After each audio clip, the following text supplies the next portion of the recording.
I don't take us straight to the coffee shop. Where do you go first? Since I've requisitioned my resource to rent an apartment, I would take us there to clean ourselves up a little bit first.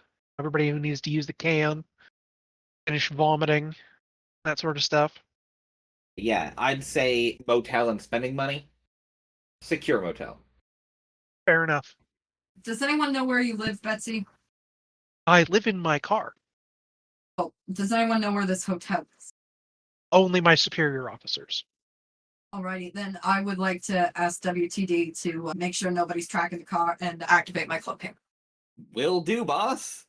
Could I use Prime to help assist in cloaking our magical energy? If somebody was trying to view us with their magic sense or whatever, could I use Prime to suppress our generic auras? Certainly yours. When I get third level, I could little insulated blanket over us. Yes. At the motel, be able to get clean.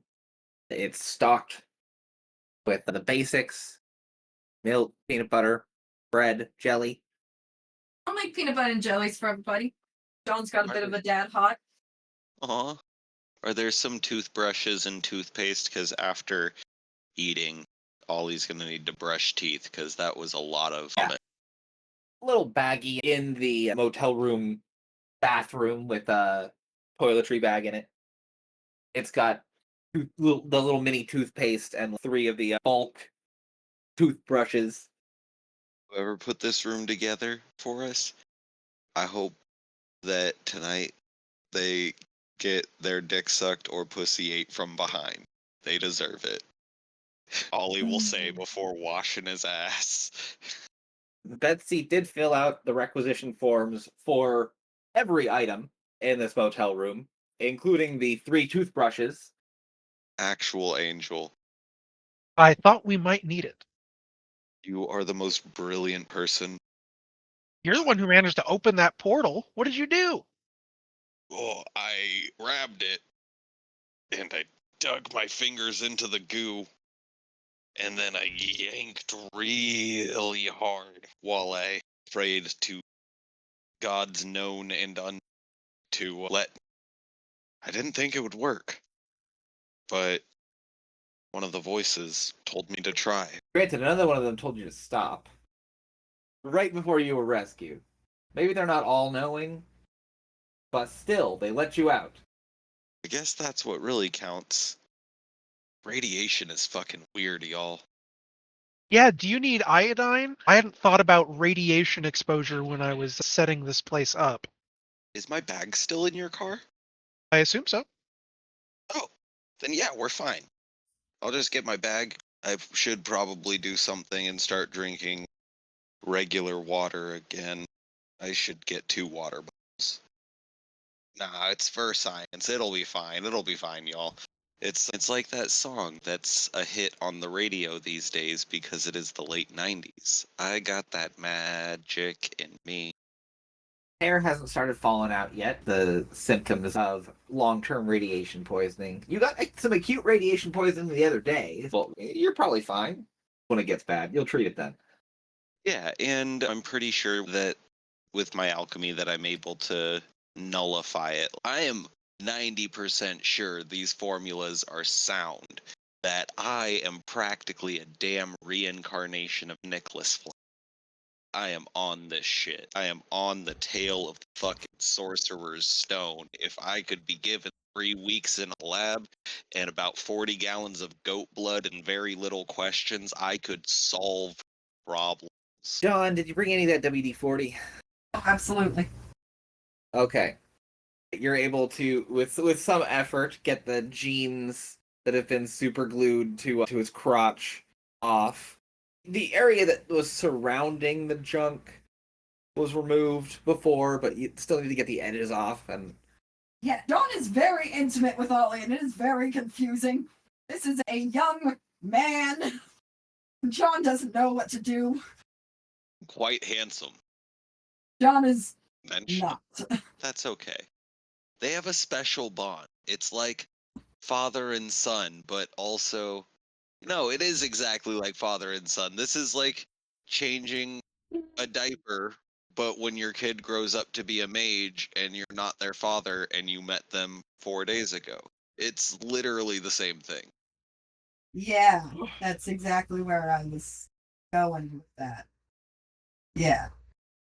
John will look incredibly crestfallen.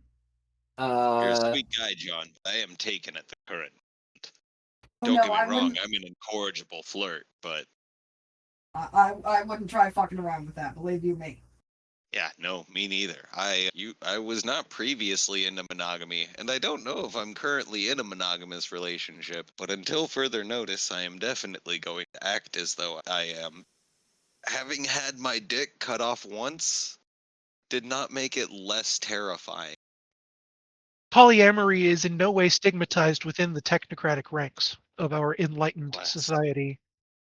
For the foreseeable future, I don't think I'm going to be allowed to be dating with my proclivity for blabbing. Yeah, and right now it's Pascal's wager. It's better to act like you are and be wrong than to act like you aren't and be wrong. Yeah. Ollie does not think that he would enjoy processing at all. At that moment, there's a knock at the door. I will check the secondary secret peeper hole that they put in so that I can look without somebody putting their gun up to the visible peeper hole.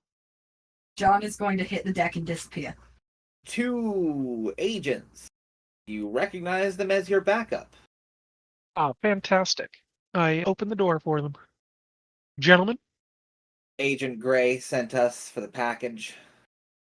we're taking the super glue off now. You're welcome to wait inside. And I open the door for them. They will step inside and stand awkwardly at either side of the door, almost like Well, they're guarding it.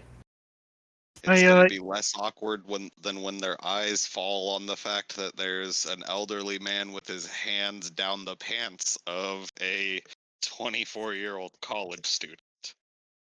This is consensual. 100%. They don't respond, but you do see the color rise in one of their cheeks a little bit. Wait. John is a detective. This ain't a fucking coffee shop. Why are they here? Do you say that out loud? Who are you asking? I'm saying that. Why the fuck are you here? This ain't a fucking coffee shop. We were told to pick you up at this location. I did say we were going straight there, and we have clearly stopped. You did requisition this place from the Technocracy. Be the second place they would look. I'm going to use the phone on the nightstand of this hotel room and call Agent Gray. Good thinking. The click. Have my agents arrived yet? We were just verifying their identity. The VIP will be escorted out as soon as he has his pants back on. I don't like hanging up on my boss, so I guess I wait for her to do it because she seems pretty quick on the trigger. She will respond. They are agents 6 and 8. Consider them verified. And then click dial tone. It's 9, Betsy. Unless it was a fake on the phone. I would consider this phone to be trustworthy. There's probably 2 or 3 other technocratic agents doing roughly the same thing we are in this motel right now. I would ask the agents their names. None of them have a better solvent than WD-40. Nobody's asked. Betsy doesn't have any acetone because she always chewed her nail polish off as a child, so she just doesn't bother. At this point, John's just been fondling Ollie for the past 5-10 minutes, trying to rub the WD-40 in there. After an awkward minute or two, I'll say, I don't suppose either one of you would know where we could get some acetone. Yeah, they'll look at one another. The one who didn't blush walks out. Walks back in 2 minutes later with a bottle of nail polish remover. He hands it over and stands back in his position next to the door. Make my hands real dry. Like, this is for you, kid. Ollie, you are safely released from your pants. I like to imagine I got really generic sweatpants and hoodies for all of us in roughly our sizes. Emergency backup enough. clothes. Fair enough. Then yeah, you throw on the sweatpants. They are somehow the exact same sweatpants that John always has. You did not intend on buying them that way. Yes, the agent who blushed says, If you'll come with us, sir. And opens the door. Hello. Meet you all at the shop tomorrow, and I'll walk out the door with them. Stay safe, kid, and we'll see you soon, okay? See you soon. Be well. Thank you for your time, agents, and let them out. They will walk out. The one who didn't blush, leading the way, with the other lingering for a second in your direction, Betsy, before walking out. Murmurs something to the other as they're halfway across the parking lot. Once that door's closed, I just about collapse against the door. Oh, we did it. Oh, boy, we did it. Whew. Oh my god, I'm getting real tired of asking what the fuck was that. My boss's twink just got picked up by her other armed officers? What do you mean? First of all, I'm very confused by the word twink in it. What seems to be a relationship. That is very confusing to John. He thought he just had a handle on that word. Secondly, it's important that he's out of the portal, but why does he have to be like right under a boot heel all of the time? He has some connection to the portal, the Terran reality. I imagine that Agent Gray wants to verify the integrity of the package and is concerned for his safety. She just sent armed men to make sure he's safe because when he wasn't with armed men, he fell into a portal. Imagine that's an expression of concern. It is actually understandable. Let's cut over to Ollie. As you open the penthouse door, bluish gray smoke just comes wafting out. Veronica, Agent Gray, is pacing back and forth across the apartment, chain smoking. Oh my god, you're home! I'm so sorry. She runs over, gathers you up in her arms. You are never leaving my sight again. I'm just so glad to see you. Yes, ma'am. I thought you were gone. I thought that the Void engineers were gonna find your body irradiated in a crevice on Mars. No, I was in some sort of weird sublayer. Everything was gold and sparking and static. It was crazy. And then some voice told me that I could tear the portal back open. It worked. I don't know what half of that means. I'm sure the Void engineers could give such a great explanation for that. I'm just happy you're home. I think I met Judas Iscariot. That's what it said in the report. I thought it might have been a typo. No. Coldness in that man's eyes was beyond human. It was darker than anything ever seen. He was terrifying. He's just out there. There were vampires. Judas They were. Iscariot is loose in Portland. He lives across the street from Burnside Skate Park. Honey, I think you've been hanging out with Betsy too much. There was a vampire. I saw him. He was gaunt. He was full Yes. of bullet holes, and Judas called him master. I don't think it was a conspiracy, love. I think it was the real deal. I threatened to blow up an entire city, just nuke it. He didn't even bat an eye as though he wasn't worried about it the slightest. Can you do that? I don't think so, but he saw me do some other stuff, so I figured he'd believe that I could. Did anyone else see you do this stuff? No, it was just one thing that went really badly. I tried to give myself a little bit of a boost, just sharpen my reflexes a little bit. Everything botched, and then there was an explosion, and my water turned to radioactive honey. acid, and then that shot out of my nose, and then my pants got super glued to my dick, and then the detective had stuck his hand down his pants to help, and they got stuck together, and Judas cut my dick off. But I grew it back. And then it was in a circle underneath the portal, and I don't know why. She'll goldfish that for a moment, just mouth open, mouth closed. Mouth open, mouth closed. When I got out of the portal, I had forgotten that my pants were all torn, and Tabitha saw my wiener. It's been such a long day. Let's get you to bed. It's a good idea. She will take you and tuck you into bed. Very concerned. Walk out the door and make a phone call. Back at the motel, the phone rings.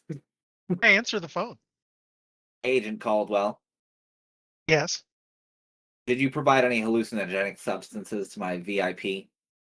I cover the mouthpiece of the phone and go look over and say, Detective, did you dose him with anything hallucinogenic? I'm saying that I didn't do it, but I'm being questioned as if I had. Did you? I just say, if he is, we did not do it. She will sigh, and then there's a click and a dial tone. That's fine. Detective, would you like to go get drunk with me? This has been a hell of a day. I would, but I would also like to ask God a question. Is Theseus in those missing persons reports? In the ones that you guys got? No. It was Lucretia, Lilia, Dick, and Lexi. And Mama and Fauna, right? They were not in the list handed to you. There was also Dr. Rowena Abubakar, who was handed to you, which you have not heard any mention of. You've got that Lexi and Lilia hung out with Lucretia. Mm-hmm. You've got that Theseus was involved with them. But this other one, even Dick, at least you got him out of the portal, so that one's at least accounted for. There's a last one that's just not. John and Betsy only saw Dick in his Krynos form. But Ollie, did you get to see him? Ollie did get to see them in the portal. Little cutie. that we're looking for this kid. Y'all don't know that it's Dick, but the weird bird did tell y'all to meet him at the park At the the next park. night. Yeah, that's true. Means we should probably get to the park. I was imagining it was still morning-ish. You've been running around a bit, heading back and forth between East Portland and West Portland. Late afternoon, close to getting to evening. You've got a couple hours till sunset. If anybody else has an errand that they want to run, something they want to pick up, or anything people they want to consult. I wanted to look into that Sabrina. I got a last name. Sabrina Taylor. How are you looking into it? I am going to ask WTD to do a background check on her. Okay. Using her name and your walkie-talkie as the focus. Sabrina Taylor, student at Portland Community College, Sylvania campus. Interesting. Scoff at that name sounding like an elf. How preposterous would elves be? Interesting. That's the first time we've had DCC. What context did we hear about Sabrina in again? She was the woman who pointed a gun at you. Oh, from the vampire apartment. Yes. If you're interested in what's going on with the people at that apartment, I bet they haven't thought to turn off that TV yet, and I could spy inside. You Yeah. could. That would be amazing. Get to my computer and jack in however I know to access technocratic technology. I like to imagine I'm doing the computer equivalent of that thing where you had to use the Captain Crunch whistle in old phones to get free calls. Okay. Where I've got a speaker that I connect to a payphone that I dial to a certain number. It's the 90s. You're absolutely using dial-up at this point. During the dial tone sounds, you play your little Captain Crunch whistle, and the screen, the CRT monitor that takes up one whole seat in the back, flickers to life into static with a series of enhancements by your computer software.